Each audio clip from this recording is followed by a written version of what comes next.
Welcome to the Top Order podcast. It is week 3 of the IPL, and there's so much buying, selling, and watching going on. We probably should tariff ourselves.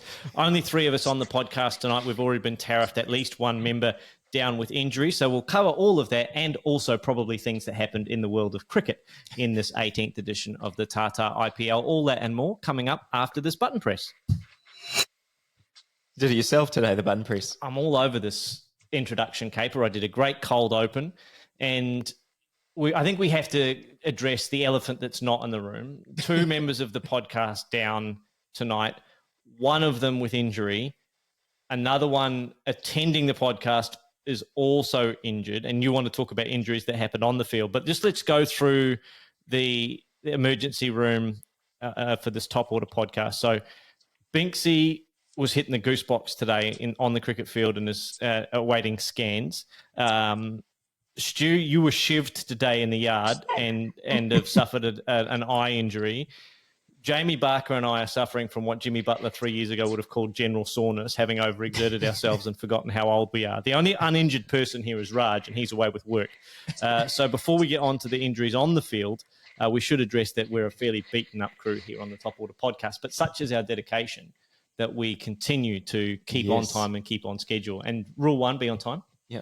Rule 2, no excuses. So here we are. Stuart, you wanted to lead us off with some injury chat that dovetailed nicely with my cold open. Well, yeah, look, I definitely want to sell injuries today. Yeah, look, I'm sure anyone on the YouTube channel will see that my eye is rather red this evening and quite painful, to be honest. But yeah, I'm hanging in here and sticking it out. But I mean, on the cricket field, the big ones, I hate to start on a negative note, but I think, with all the injury chat, we've seen Glenn Phillips, obviously a big Kiwi from the Kiwi contingent. We've seen Glenn Phillips can't get on the field to actually contribute with the bat or ball, but gets on the field to field and then goes down with a groin injury that's now knocked him out of the whole IPL, which, again, last week we're talking about really hope that he gets an opportunity for GT. They've been playing sort of 3 overseas players at times. So, still couldn't get in the lineup and there he goes down.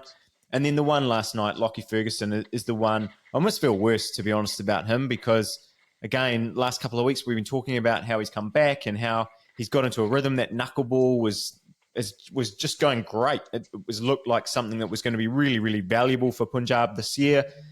And then he goes down, bowls second ball, and he's gone off with, I think, as we speak here, I don't think it's been diagnosed completely. Hip, was sort of holding his lower, sort of just about under his hip, top of the leg there on his left side. A non-specific bowling injury. Yes. I had in my pre-show notes here. Yes, which is a real shame for him because him getting back into form, huge for New Zealand cricket and huge for him as well because he's a likable character, and anyone who bowls up mid 140s plus is a sight to behold in this IPL, and we haven't seen a lot of genuine pace. No, in this IPL, we haven't seen they're cranking it up from last year though. Or Malik, but yeah, we're starting to get there. Just on, you mentioned. Did you mention Gujarat Titans in there? No, but you can throw to Gujarat if you want. I segue to Gujarat Titans? Just finishing on Lockie, I think it does really suck for him. He's had such a disrupted couple of years. I think he's been someone who, again, we just want to be able to see him get a rhythm. And before the T20 World Cup, he went down with an injury. I think he went down with an injury in November again, and they all seem to be muscular or leg related, or he just can't get back and get a full thing. So yeah, I don't know. It's tricky at this point to see. Again, hopefully he's not out for long. Hopefully it's just a niggle and he's back in a couple of games. But yeah, it's just frustrating. He must be so frustrated. But yeah, look, let's throw to something positive. I think Jamie wants to go. Jamie wants to talk about GT because they're looking great again, aren't they? We might have lost Jamie. Don't tell me we've got another injury, Baldy. Can't have lost Jamie, surely.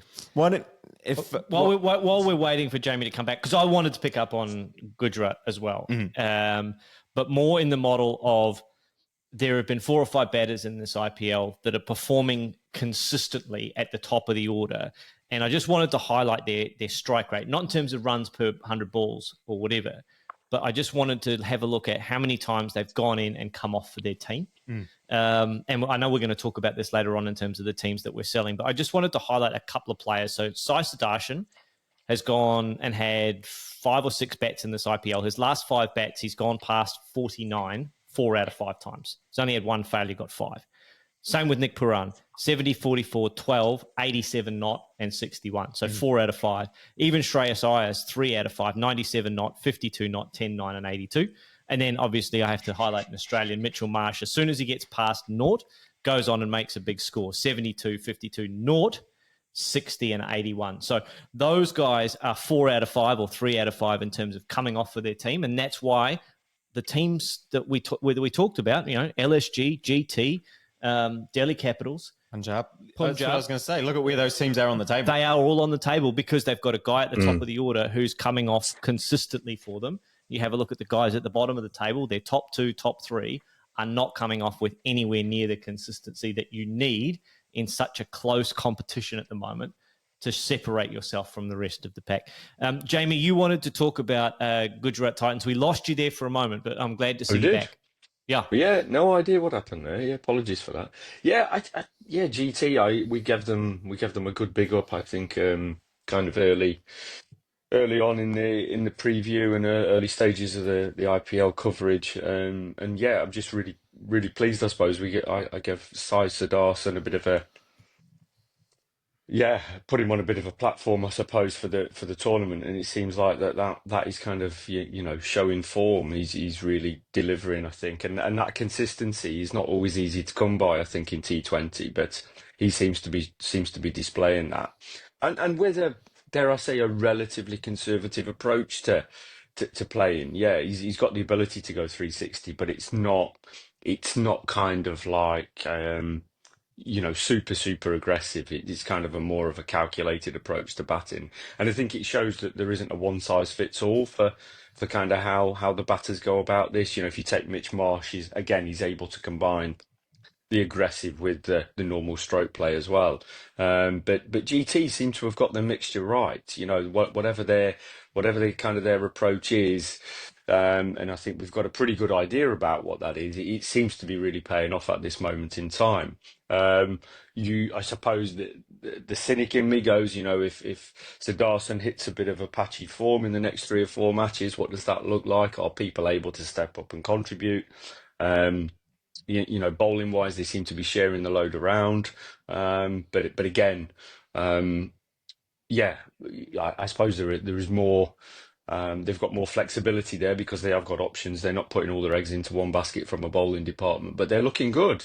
They are. I don't know what you folks think about Sudharsan in particular or the bowling department. I'll pass over to more learned individuals in that sense, but yeah. I was going to ask, do you think that this run from Gujarat is sustainable? So they're 4-2 now. Their next 3 games are against the Delhi Capitals, who actually play 2 games in between that. So Delhi play, I think, Mumbai pretty soon. Then they play Rajasthan. Then they play Gujarat. They're playing catch up, aren't they? So they're playing catch up. 4 as we record. Only 4 games, exactly. Then they've got Delhi. Then which will be potentially still a top of the table clash, depending on how Delhi go in their next 2 games. Then they've got Kolkata, then who are 3-2 at the moment, I think, 3-3, and Rajasthan, who are 2-3. So there's a lot of teams in that kind of middle order at the moment of the table. Do you think that this run that they're on now, with Sudharsan and co at the top of the order really performing well, is sustainable, Jamie, or are we seeing a bit of a peak here for Gujarat, and then maybe a return to that kind of middle of the pack type of performance? Yeah, I mean, they've certainly got momentum.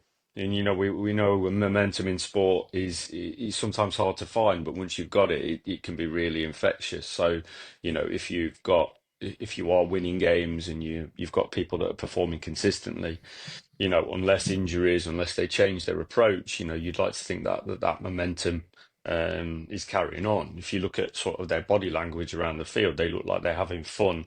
There's lots of positive emotions there, which again, help to fuel momentum. So all those things are looking good. But if they were to lose a couple, you kind of then wonder what the wider impact of that is. Does that then mean that they go a little bit more cautious? Does that mean, the demons and the negativity starts to creep in? Or do they just simply go, okay, well, this is a long tournament. We can't be expected to win every game, and we just take each moment as it comes. So I'd like to think it's not, I'd like to think they haven't peaked, because they clearly have a really nice methodology about what they're trying to do. So if they can keep going, maybe we reevaluate in the next 4 matches, and then take stock and say, actually, if they can get through these 4, where are they at? And if they're still at the top, then they've probably got a pretty good chance of going a long way in the tournament. But if there's a couple of blips, I'm always interested in the recovery. What do people do next? So if Sudharsan, for example, went two matches without the bigger scores, what does he do in the third game? What's the recovery like there? So. I like what you said about Sudharsan, not going all out, because I think he's quite an interesting test case for that, because I think when you watch him, he'll go hard in the power play, likes to ramp and deflect, and he's got the power shots as well, but he likes to do all of that as part of his game. But then sometimes people can be critical of him after the power play. He can get a bit stuck, but then he's been able to, in a couple of these games, like kick back into gear, which is always, I feel like that's some of the hardest things to do, is they get stuck and then they get out, and then you go, actually, well, you've scored, 56 off 40 balls or something, and have you actually done the kind of job that you wanted? But he's been able to do that. They've got Gill, they've got Butler in there. Like we talked kind of that it felt like they maybe only had 3 or 4. I mean, Shahrukh Khan's kind of chipped in again this week. They seem to not have the deepest batting lineup, but those guys are they're such consistent performers, the Butlers and the Gills, and now if Sudharsan is going to be in that range as well, if they can perform consistently, they've got the bowling attack that they don't have to score 250 like, maybe another team that we might talk about shortly. Yeah. So, I think it's a sustainable format. It's whether that, for me, it's about whether they can go on and win a tournament in a situation where some of those teams, when they get going, are just impossible to stop. And I don't know if GT has that kind of, Butler does, I guess, but whether they sort of have that range in them. A lot's going to happen. I was going to say, Jamie, a lot's going to happen in between now and their next game. They've got 6 days off before they play Delhi. Delhi are going to play 3 games in 6 days. So, from a rest perspective, they will be well rested going into that Delhi game. Delhi will have played sort of almost 3 on the bounce to catch up. So, there's a lot going on. There's a lot of permutations. And I think Gujarat have built some great momentum. This is an opportunity for them to get some rest and refresh their bowling attack, get everybody ready for a big push going forward, because the next 3 games, the next 3 games are always the next 3 most important games for everybody. But if Delhi can then go to, if Gujarat can then go to 7-2, right? They put Delhi back in the pack again. They put KKR back in the pack again. They put RR back in the pack again, and they can really differentiate themselves. So, they could almost seal a semi-final berth in the next 3 games if they continue to perform as consistently as they are at the moment. Can we talk about, you've got Shreyas Iyer down here on this list. Can we talk about Punjab? Did you want to add anything on GT? Just the last thing, and in terms of their approach, if we look at the top 5 leading run scorers at the moment, 3 of them are from GT. So again, in terms of their approach, it's not about one person. They're spreading the load. They're sharing the load. So again, can they go deep in the tournament? With that approach, yes, because it's not on Butler, it's not on Gill, it's not on Sudharsan. So I think that is a big feather in the cap. But it's probably relying on fitness and another whole host of other permutations. But yeah, that was probably the last point I wanted to make, really. And I mean, that probably segues nicely to Punjab, because I think that what I've been buying kind of the whole tournament really is their Indian core of their batting lineup. And, we've seen it with Shreyas, as you just mentioned there. He's been fantastic throughout the whole tournament, really. Kind of that one really weird, horrible shot against Jofra Archer and got out early. But apart from that, he's looked really, really clean, looked like he's in control of all the different games, like in control of his innings. Priyansh Arya was one of the players that was sort of a player to watch for every, all the news outlets were highlighting him. That he's someone who, people were like, oh, this guy, I think he kind of has had sounds like he's had kind of lots of ups and downs in his career to this point, even the young player that he is. But, was someone who everyone was kind of like, let's see what he does. Gets a golden duck 2 games ago, comes out and scores 100. And I just loved, he's a great player to watch, got kind of shots all around the ground. But I think I loved and was fascinated by his attitude, really. And probably I'll come to you, Jamie, about that, because you saw him, scored 100, scored, next innings, hits the first ball for 6 over point. Next ball, he's actually squared up and dropped, pretty tough caught and bowled chance. So, could have been out for 6 again, but then just goes on, scores this 100, really valuable innings. And after the game, after his 100, and, there's an interview on Crick Info about him. And he says, I don't think about failures. I'll go out and get 0 one day, but the next day I'll go on, score a century. There's sort of talk there about Shreyas Iyer saying you're going to be in there for 14 games, no matter what. I as someone who, had ups and downs in terms of their own performance throughout, my limited level that I got to, I can't fathom players that are just like, I got out for a duck today and it doesn't really matter. And, I'm in this long tournament and all of these guys, I don't know how they do it. Talk me through kind of the mentality of that, Jamie, because all of these guys, you've just talked about the consistency. There's so many other players, Baldy, that have 3 scores from 14 innings in this tournament. And how do they kind of get back up and then, play an innings, score 100 that's so consequential in a game? Yeah, brilliant question. And I suppose it's, without going too deep into it, it's kind of like how much importance people attach to success and failure. And that's, I don't mean to be cliche about that, but for some people, like, runs is like the major currency, or wickets is the major currency they deal in. But of course, that's really the thing they're paid to do. So why emphasize that? We've spoken in the past about focusing on processes, and if you focus on what you need to do to play well, that doesn't always include the scoreboard. It doesn't always include averages. In fact, very rarely it does. It's about what I need to do to play well. So for somebody like him to make those comments, it's kind of like he's happy, he accepts. Unconditional self-acceptance as well, that I'm a human being, I'm not a robot. I'm not able to score 100 every time I go out to bat. I have a sense that it's okay for the opposition to be better than me, and I can accept that. But I also think it stems a lot from the environment that he's playing in, where if you've got the backing from the coaches and so forth that says, look, you're going to play every game. You're going to play every game. You're the mainstay of this batting lineup. So do what you need to do. But there's no consequence from our perspective. He's not going to get hammered if he gets caught on the boundary in the power play or gets, these type of things. So there's a real self-acceptance, but there's also an acceptance by the team that you kind of live and die by the sword. I suppose having worked in military and these environments, they don't talk about the consequences of their actions. They talk so much about their processes, which enables them to do what they need to do without thinking about what could really go wrong. So I think for a lot of sports people, trying to separate from the outcome is really, really important. And that just kind of, a lot of, without going really philosophical, but stoicism is really important. And a lot of people talk about stoicism without realizing it. But the Greek philosophers thousands of years ago were talking about control what you can control.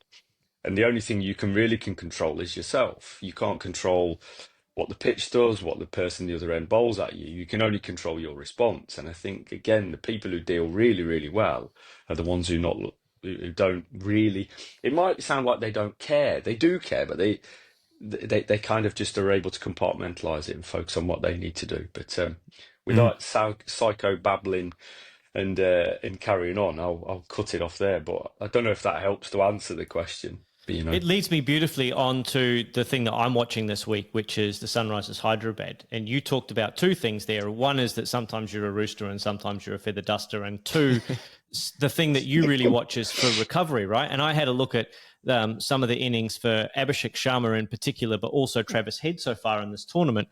Travis Head's last 3 bats, 4, 8, and then 66. Abhishek Sharma's last 5 bats are 6, 1, 2, 18. They're not lotto numbers. They're his last 4 inning scores. And then 141, the 3rd highest IPL score ever. I think the highest score by an Indian, the 2nd highest score in the chase. There's lots and lots going on there to unpack. But just talk us through, Jamie, the recovery from those 2 players and what that kind of means to them and what potentially it could mean for Sunrisers Hyderabad going forward while they go and get a power cable. Again, I think even the computer's injured. The computer's injured now. I think we need a long recovery.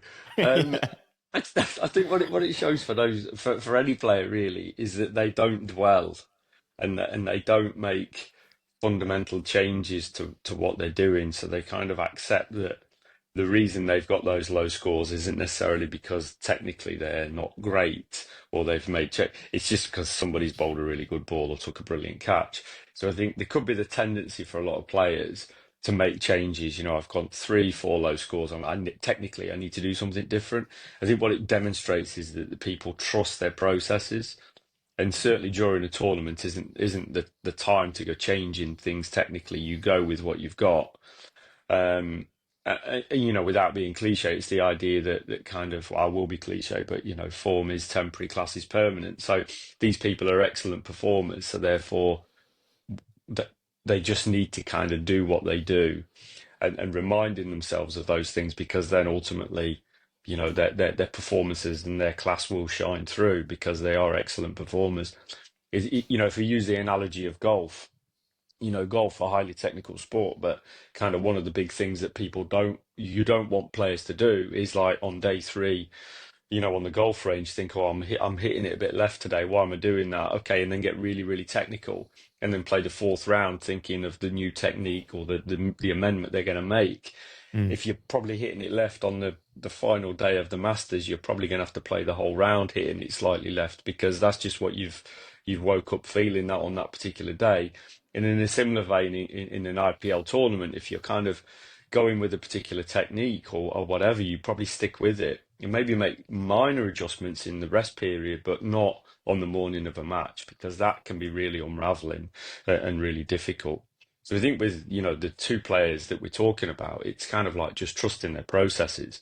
They have a method, they have a recipe. It really works probably 70% of the time, 80% of the time.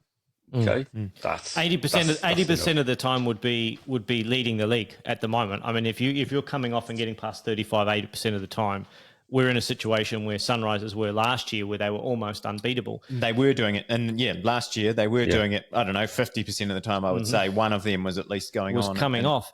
Now they've just won, right? So they've climbed off the bottom of the ladder from 1 and 4. They're now 2 and 4. Isn't that what you were kind of?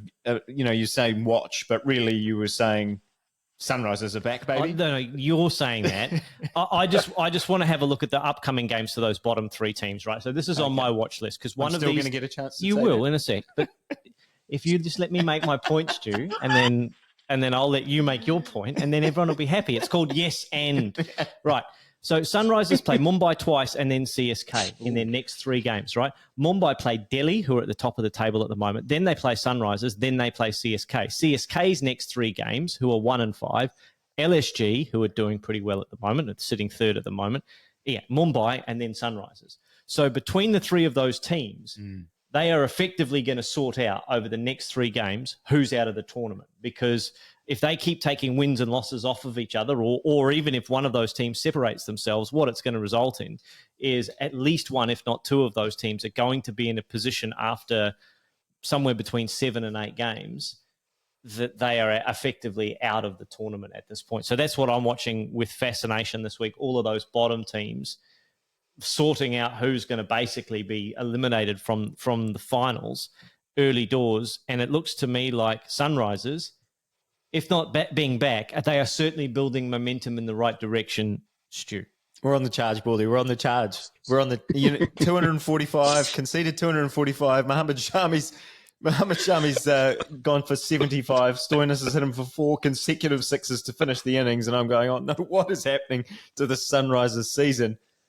Abhishek Sharma and Travis Head just go bonkers. And I mean, to be honest, the Abhishek Sharma did have a tiny bit of luck at the start of his innings. Obviously, a couple go to hand, don't quite stick in the hand. Well, he's caught off a no Caught ball. off a no ball. Yeah. That's the big one. Yash Thakur, gets him caught down at third man. They're 50 for none, I think, at that point. But 50's a long way away from 250.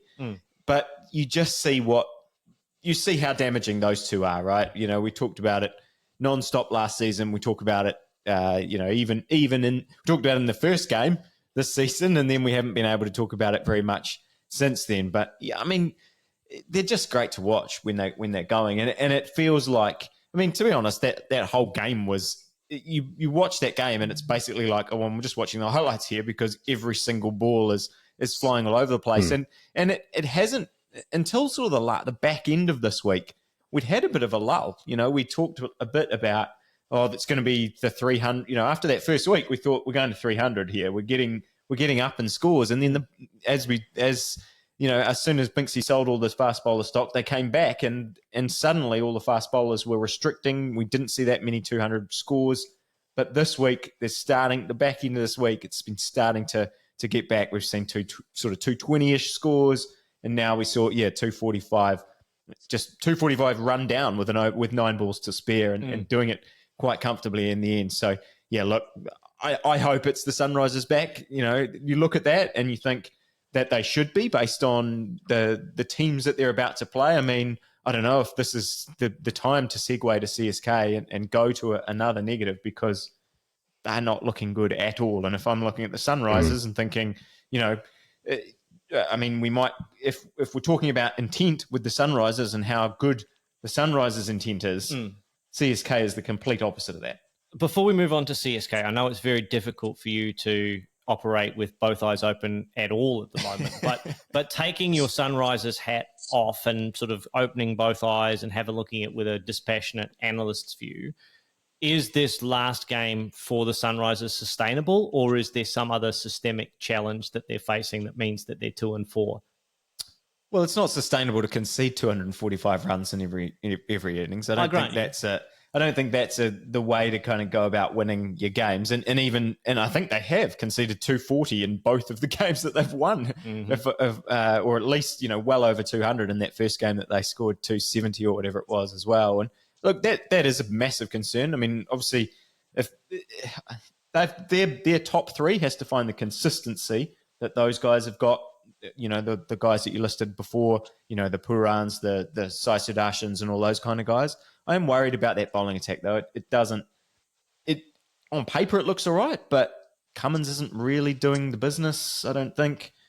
Shami's been up and down. Yeah, look, they're not playing as well as they were last year, but if we're thinking about a side that can go on a run, they are the side for me that, when you look down the bottom of that table, they are the side that could just go on a run because those two guys get hot. Guys like Klaasen get hot, Kishan. That batting lineup can just get hot, and it doesn't really matter what those bowlers are doing, and it's game over for the rest of the teams. Yeah, it feels kind of a high-energy way to win a tournament, though. If you've got to score 250 or 220 plus like every week, that's a big big bag of pressure to be carrying around for the batting lineup. You need at some point your bowling unit to keep a side to 160, 180 and win it relatively comfortably, I suppose. But it's certainly going to be an entertaining way to win a tournament, that is for sure. It's a good brand of cricket to watch, but I just feel for the workload of every player involved in that, well, particularly the batting unit, they're going to earn their cash, that is for sure. Let's talk about CSK. 1-5 at the moment. Stone motherless last in this tournament. Pre-tournament, no, if not favourites, at least heavily favoured team, at least by some punters on this podcast. If for no other reason that we just love the nostalgia of the New Zealand connection, MS Dhoni at 43, what they've got at the top of the order. They've got 17 all-rounders to try and fit into 11 spots. Clearly, it's not going right for CSK at the moment. Jamie, you had them on your watch list. What's caught your eye for CSK again this week? Yeah, that's probably why are they on your watch list or are they on your sell list? Who's got them? they're Have you got them on the almost, sell list? they're on my sell list. Yeah, Yeah. I gave them the big up. I was reflecting on our preview. Yeah, I gave them the big up, I think. Yeah, and now I look quite foolhardy with that, I think. But on paper, I think we all thought, that like they got a decent unit. It just I think now the number of all rounders is probably just hamstringing them. I think one of the caveats we spoke about was like role clarity and was there not enough clarity for people coming into the squad, and were people unsure, and were they got one mind on rotation a little bit. Oh, you need to keep everybody happy because of these, this depth that they've got in the squad, are these things getting in the way? But yeah, it just looks a mess, I suppose, and the table doesn't lie, does it? So it's quite hard to be positive about things. Yeah, To bat 20 overs yeah. and not be all out and get 103 was that's pretty bad. I mean, doesn't get some of these teams go hard and they're all out in the 14th over for 100 and for 103. You don't bat for 20 overs with that little intent, and I think that was the most alarming thing for me in this latest game, because all the things that Jamie mentioned, the role clarity, the like, we don't quite. It seems like people are sometimes up the order, sometimes like who's taking responsibility to go out and score these runs.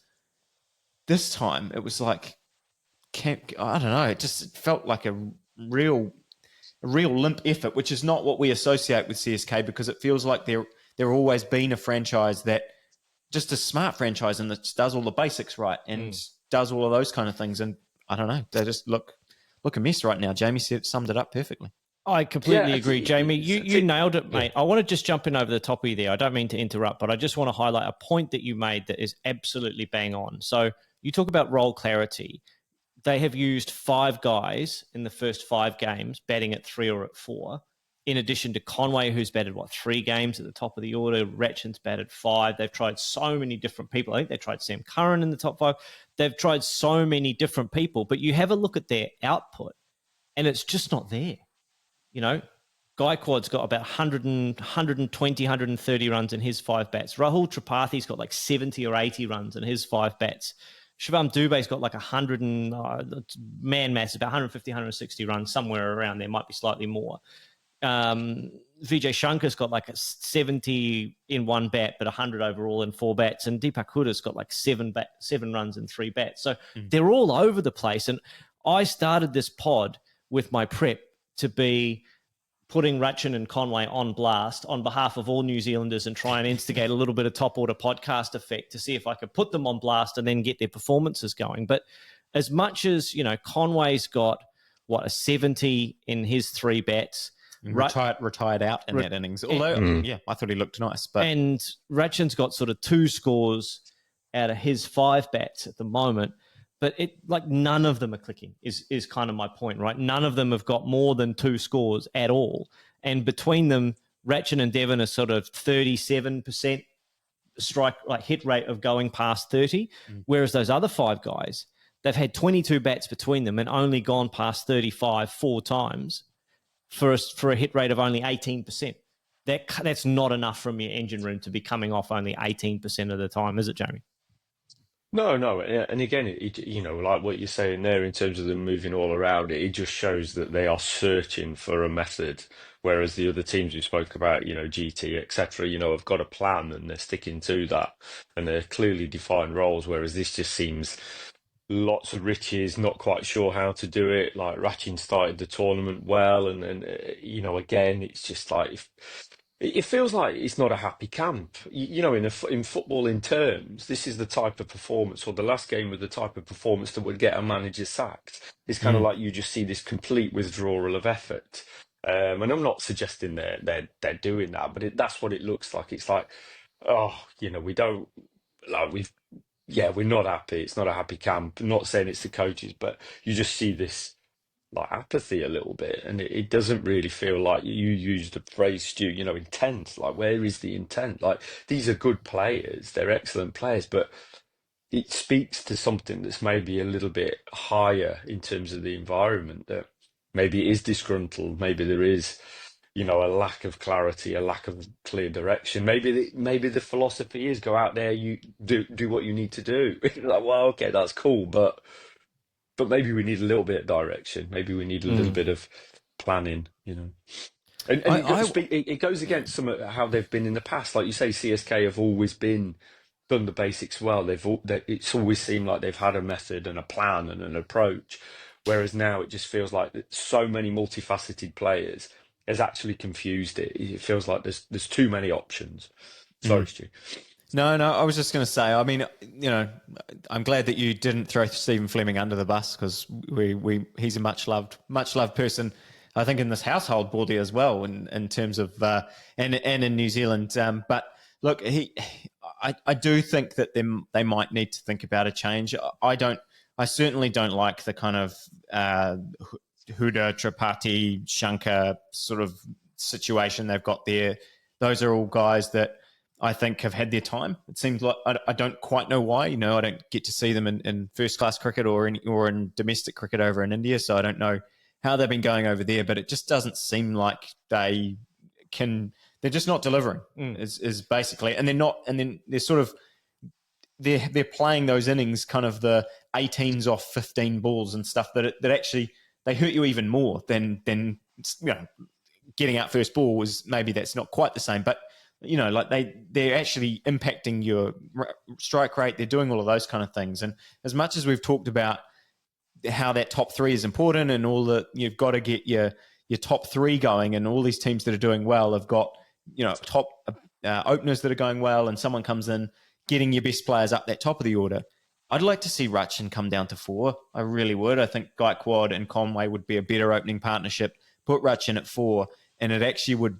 I think that's a much better balance to your batting lineup, and would be asking Rachin to do a job that's better suited to his skill set in a T20. I would agree. He opens in ODIs and he gets off to a good start, but you've got a lot longer in an ODI. He doesn't go out there in no games for in international cricket does he go out there and try and blast 50 off 20 balls, which is what most of these openers are doing. I know Devon Conway doesn't really do that either, but I think Conway is better suited to a field that's up like that, because Conway got some of those flowing drives going in that 60 odd that he scored.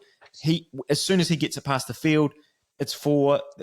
I just think he's better suited to the top of the order, whereas in a T20, Rachin, I think it would be better suited to 4. But I don't think that's going to solve their problems, but I don't think it would hurt. We've seen teams fiddle with their order with success. I want to come on to the Rishabh Pant going up to open situation. But if you have a look at the contributions from the guys batting at 4, they're not consistent enough and they're not good enough. And I think if you did move Rachin to 4, it might open up an opportunity for someone like a Sam Curran to go up to the top of the order and just blast. It might open up an opportunity for somebody, and it would move a strength, which I'm never a fan of in the order, but it actually moves the strength to fix the problem. And the problem, I think, is number 4. It's the consistency of performance that they need. It's the glue that holds the innings together. Because for me, 2 things are happening. They are not getting performances out of their senior experienced players, as you talked about. And we talked about it last week on the show. The last 3 or 4 years, CSK have relied on a Suresh Raina or an Ambati Rayudu, or even like a Rahane, I think, played one season for them and did really, really well as the senior batter in that number 3, number 4 position. Yeah, and how good's he looking at the moment? He's looking fantastic.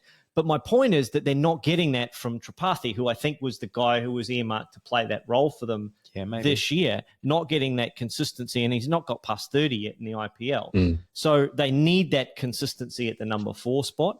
And they need someone that can hold them together, because for me, and we've talked about it a number of times, as soon as someone like Shivam Dubé gets out, and you have a look at his scores, he's got past 18 every game. But as soon as he gets out, their intent to score and their intent to dominate the opposition dies. So they need some fix. I actually think it is lighting a fire under Rachin's butt and going, right, you're going to go to number 4. You are the man that holds us together through the middle of the innings. Kind of like what he did in that first game. 100%. And they bat around Rachin rather than trying to bat around Rahul Tripathi or trying to bat around MS Dhoni for 10 overs, because not the answer to their questions. But look, they're going to have to do it fast. They are 1-5. They have what? 1-2 losses, maybe maximum, to play with over the next 8 games. Could they get to the finals from 7-7 with a really good net run rate? I mean, RCB stormed home last year, didn't they? But they finished 7-7. Yes, and that was very unlikely. It was the unlikely story that happened, and they're almost at 7 losses already. It's a big concern. Anything else that we wanted to hit, chaps, on this Top Order podcast? You had a couple of little bits that you wanted to touch on, Stu, that we haven't covered yet. What do I want to... I mean, very, very briefly, I'm definitely watching Digvesh Rathi's celebrations. He obviously got fined for his notebook celebrations and twice, and got 2 demerit... Well, I think he's up to 3 demerit points now from the two instances. But I love the fact... you guys know how much I love celebrations of any kind, and the fact that he's really stuck to that. And he's gone, okay, well, if I can't sign my hand, I'm going to take wickets now and I'm going to go and sign the floor, sign the grass. And then, maybe if they start sanctioning him for that, I'm watching to see what else he can come up with to send batters on their way once he dismisses them. I mean, to be fair to him, we should also single out his bowling. He's been a great story to see him come in. And on the spin side as well, I had DC's spin trio. We talked about DC sitting at the top there. They've obviously had good contributions from some of their batters, but I think their bowlers, in the preview we talked about how you were ranking all your spin, duos and things, and we had Kuldeep and Akshar who kind of had they were right up the top there. They were in tier 1. They were in tier 1 in terms of their spin, but adding Vipraj and him being able to come in and contribute and look equally as good as those guys at times, it's been huge. And they've been able to, put significant bowling stocks together, and they just look really, really good. And they're going to get a test, I'm sure. You don't just stay unbeaten. Then you don't stay unbeaten for a whole tournament. But the 4-0, if those three bowlers are going to be bowling in this way for the rest of the tournament, you would think probably later in the tournament they might even have a bigger say. So I've really enjoyed what they're doing, and definitely buying that trio now as a combination that can stick, because Vipraj has looked like someone who looks like he belongs at the IPL. They've got 3 games in 6 days coming up, Delhi. So they're 4-0 now. Most other teams have played 5 or 6 games at least. And they're going to have, some 3 important matchups to see if they can hold on to this momentum that they've built to start the tournament. I'm wondering if they're continuing to flatter to deceive, but they look like a quality outfit where, as we said, I think last week or even the week before, the whole is greater than the sum of the parts for Delhi at the moment. Jamie, what else have you got on your buy-sell watch list for this week? What have you got in your run sheet? I'm just going to pivot a little bit and just mention sort of Harry Brook, I suppose. And, we spoke a lot about, obviously you can't participate in the IPL, but it now seems like the rationale was the white ball captaincy with England. So, that's taken precedence. So, I think we suspected that would be the case. Kind of what that means in terms of, he's used anecdotes around trying to make England players feel 10 feet tall and so forth. So it'd be interesting to see the approach that he takes, and maybe some of the things that we've been talking about today in terms of IPL about, separating from outcome and process and not thinking about failures. It'd be interesting to see how that develops. But I guess vindicated in some ways maybe his decision to leave the IPL. I don't know. Maybe people would have a different perspective. Some would argue he could have played IPL and still taken the white ball captaincy, but maybe he kind of wants a nice lead in to the white ball captaincy with England, and maybe this provides him with the opportunity to sort of plan and think about the team structure that he wants along with McCullum. So so a slight pivot for me. On him though. Yeah. Do you see him as a leader? I don't quite know. Like I hadn't really ever thought about him in that way, I suppose. But I don't know his background. I don't know how if he's been a captain of sides growing up or in the first class scene.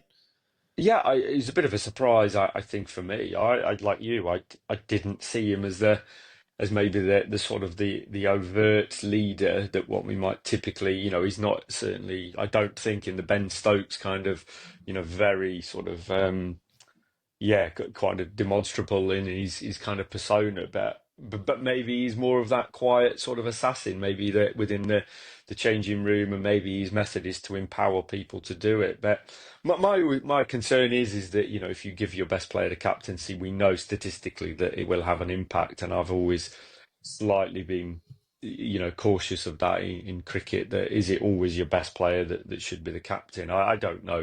There's lots of thoughts about that, but it'd be interesting to kind of see what happens to his form. Does it give him the lift, or does it kind of have an impact on him? I think the jury's out on white ball in terms of the effect it has. I think in terms of red ball, we know that the burden of the captaincy definitely has an impact on people's statistics maybe over an initial period. But yeah, I didn't necessarily see it. Yeah, for sure. It's going to be a super interesting watch, I think. And we put him on the watch list for sure, not so much in the IPL, but just generally, because he's going to be on such a roller coaster over the next 12 to 18 months. Because taking over an England cricket team that was riding a bit of the crest of a slump, I think, from a white ball perspective. Certainly the expectations after the success that Butler has had, the success that Owen Morgan had with their tournament Winning runs, sets up an expectation that England would continue to do that. The challenge that he's got is that he's in this Bazball era. There's lots of talk about the style of cricket that they play and whether or not results matter to them as much and all that kind of rhetoric. But the reality is that England cricket fans want to win and expect to win tournaments. And he will have some leeway to set his own roadmap and build his own legacy and his own, standards for performance. But it's going to be a really interesting watch, I think, to see how he handles the pressure, handles the media, handles the scrutiny, how he rides the roller coaster of the emotions day to day, game to game, and even press conference to press conference that is being part of this Bazball situation, because it just raises so many questions about style of play and about what your intent is and all the rest of it. And I'm sure he's well equipped to deal with it, but just how he goes through that journey will be a fascinating watch for us, I think, over the next wee while, Jamie. Yeah, absolutely. And what it means for his own performances, because I guess he's been really refreshing, hasn't he, in terms of the style that he's brought to the world of cricket. He's been free, he's played 360, he's been super confident and aggressive. You just hope that the role and the expectation of being a captain doesn't put that into check. It doesn't curb that in any way, which it can do, and why would it not? But you just hope it doesn't. And yeah, dealing with press conferences, you're the person that the press are going to speak to every match is different than maybe being interviewed when you've scored 100 or won a match for your team. That's a different press conference. That. Baldy, you mentioned before you wanted to talk about Rishabh Pant. Maybe we're talking about leadership. Rishabh Pant pushed himself up to the top of the order. I don't know if it quite had the impact that maybe he wanted it to, but LSG is still a side that's still looking very, very good in the IPL. He was brave to make a change. I mean, we talk about consistency a lot, and I think we looked at the LSG as being potentially a middle of the table type of team at the start of the tournament. But what impact was Rishabh Pant going to have as a guy with a point to prove, changing teams, left out of the Champions Trophy team, didn't play much in that tournament. In fact, didn't play at all in that tournament. And so what was he going to deliver? And he hasn't yet delivered with the bat, but he has gone, right, I'm going to go up and open the batting. Whether or not you choose to bat with Marsh or with Markram, you could probably sub those guys in and out a little bit.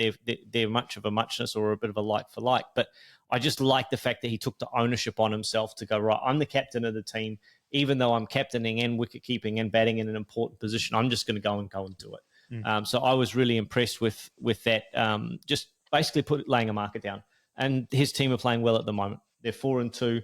I can't remember. I didn't write down who they've got coming up next. But, I mean, it feels like every game or every slate of 3 games for each of these teams at the moment. It's moving day in the IPL this week, I think, in the next 2 weeks. And we're going to start to see who falls to the bottom of the pile and who starts to rise to the top. On LSG, I do think. I mean, you mentioned him a little bit before. We have to just give a shout out to Nicholas Pooran. I mean, honestly, that guy. I think if there was one person who I would want in my team batting lineup at the moment, I think that's who I would choose right now, Nicholas Pooran. I mean, he is it's just amazing. I mean, you highlighted his contributions before and his consistency. But his ball striking it's just unreal. I mean, he played one in that GT game. He hit Rashid Khan really early on in his innings, kind of just showed the timing, hitting it straight down the ground for 6. And then he just showed his power. I think he destroyed Sai Kishore. He hit one off Siraj. He's just got so much power.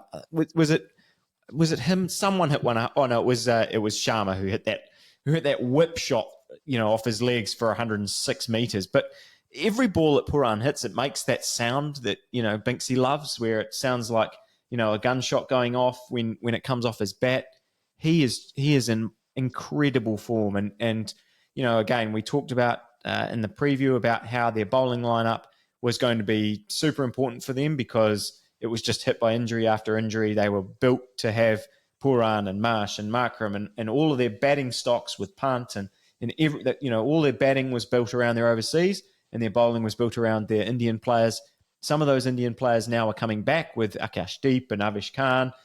I would love to see Ravi Bishnoi get a bit better in this IPL at least. I mean, he's a good player. He seems like he's rushing it. Maybe, I don't know. Things are not going quite so well for him. He did take a couple of wickets, got Sudarshan, got Washington Sundar in the same over, and so maybe that kind of kickstarts his season. But yeah, he's really struggled. But if they can kind of get him going as well, then suddenly, Pooran, like you guys have talked about it all the time, right? This consistency, this is all you need. And it really is in T20. If you've got Marsh, Markram, and Pooran as, hitting 4 out of 5, hitting 3 out of 5 even, those guys individually getting past 40, you're going to be on the way to winning a lot of games in a tournament like this. So, yeah, I had to give a shout out to Nicky P because he's just been fabulous. He has been absolutely fabulous and kind of not out of nowhere, but no, he wasn't a guy that I think a lot of people would have been previewing at the start of the tournament going, right, he's my pick for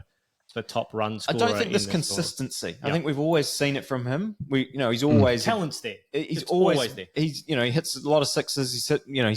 He's been a very good IPL performer for a long time, but I think the consistency that he's delivering with now is really taking him to, okay, now like you are the one who I would pick now to have in my batting lineup if I need someone to come in next.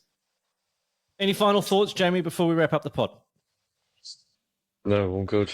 All good. Looking forward to this week. Looking forward to there's a lot of matches, isn't there, as always? It's hard to keep up, isn't it? I think this is moving week, isn't it? Like you say, feels like that. Lipshaw? No, I agree. Good. We made moving week. We made it. We got through without any more injuries. Touch wood here at the Rack and Opinion that everyone recovers from their various ailments and we're able to get back to full health on the pod next week. Thanks for joining us on this third edition of Buy, Sell, Hold on the Top Order podcast as we cover the Tata 2025 IPL. We'll be back in your feed next week with more IPL content. Until then, take care of yourselves. Enjoy your cricket. We'll see you then.